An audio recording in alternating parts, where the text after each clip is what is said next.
আজকে 8 টাকা পাতায় পাতুরি করব। 5 মিশালি মাছ এটা। মাছগুলো বাইছে নেব। শীতের সকালে নদীর 5 মিশালি গুড়া মাছ গরম ভাতে সেই মজা হবে।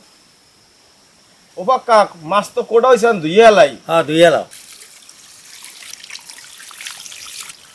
মাছগুলো ধোয়া হয়ে গেছে, এখন পাতুরি করার জন্য মশলা মাইকে নিব। পেঁয়াজ বাটা, হলুদ মরিচের গুঁড়া, লবণ, সরিষার তেল, মশলাগুলো মাইকে নেব। 8 টাকা পাতা, কয়টা ধনিয়া পাতা দিয়ে দিই।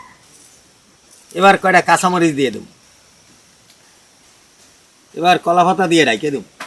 পক্কা সব রেডি করে দিয়ে দিয়েছে, এখন চুলায় ভাপ দিয়ে নেবো। এবার চুলায় বসাই দেব।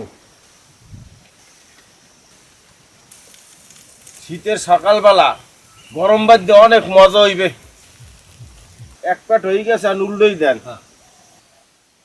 পক্কা সেই গেরান। দর্শক, আজকের 2 জন মেহমান আছে, তাদের নিয়েই খাবো। বিসমিল্লাহ। বিসমিল্লাহ। দুলো ভাই, কি পাক করছেন? অনেক মজা হইছে। নদীর 5 মিশালি গুড়া মাছ, অনেক মজা হইছে। সেই মজা হইছে না?